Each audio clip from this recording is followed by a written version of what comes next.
আমার কিছু বলারই নাই, কারণ বিয়ে করা সেই বলতেছে যে বিয়ে করা হালাল কাজ, হারাম কাজ না। আমরাও বলি বিয়ে করা কোনো হারাম কাজ না, হালাল কাজ করছে, তাতে কোনো আপত্তি নাই। যেই কারণেই বিয়ে করছে তার হাজবেন্ড আর সে বুঝবে, পরবর্তীতে হোক এখন হোক তার হাজবেন্ড বুঝবে, সে বুঝবে, কোনো প্রবলেম হলে তারা দুজন বুঝবে। ওটা নিয়ে আমার কিছু বলার নাই। কিসের জন্য বিয়ে করছে, কেন বিয়ে করছে, কোন রিজনে বিয়ে করছে, সেটা তাদের ব্যাপার, আমার ব্যাপার না। আমার মাকে, আপনার মাকে প্রেম করে বিয়ে করেছিল? আমার দিক থেকে প্রেম না, বাট আমার বাবা পছন্দ করে বিয়ে করেছে। আচ্ছা আচ্ছা, তো এই যে এরকম এত ভালোবাসতো, আমরা যেটা শুনলাম আপনার বড় বোনের কাছ থেকে আপনার মাকে, তো সেই মা তার স্বামীর জায়গা বিক্রি করে দিল, কবরের জায়গাটা বিক্রি করে দিল, সেটা কিভাবে করলো আসলে?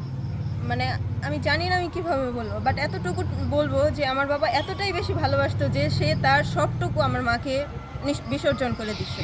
একবার চিন্তাও করে নেই আমাদের ভবিষ্যৎ কী হবে। সে অলওয়েজ চিন্তা করছে আমরা যদি ফালিয়েও দিই আমার মা আমাদেরকে ফালিয়ে দিবে না, বাট শেষ মোমেন্টে এসে আমার মাই আমাদেরকে ফালিয়ে দিচ্ছে।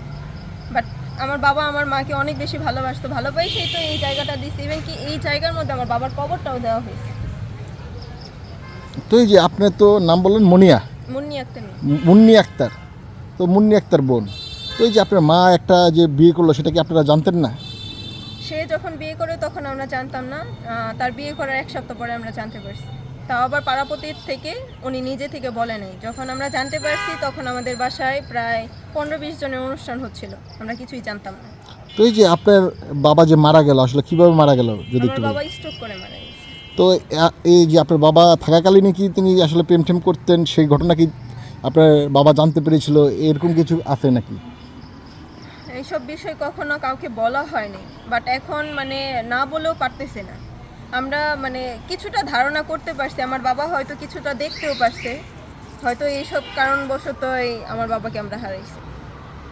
তারা কি আগের থেকে তাদের একটা সম্পর্ক ছিল? জি আচ্ছা, এই ছেলে তো কোথাও একটা কাজ চাকরি করে জি, এই যে সিকিউরিটি এই গার্ডে। পাশে আমাদের একটা ফ্যাক্টরি, মানে আমাদের না আর কি, এইখানে নতুন একটা ফ্যাক্টরি হয়েছে, এইখানে সিকিউরিটি গার্ডের কাজ করতো।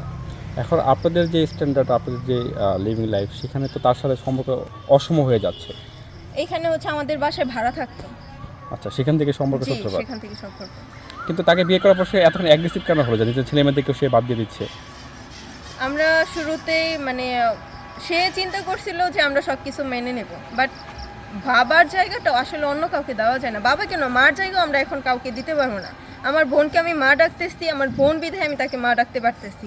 অন্য কেউ হলে আমি আমার বোনকে মা, অন্য কাউকে মা ডাকতে পারবো না, চাইলেই না।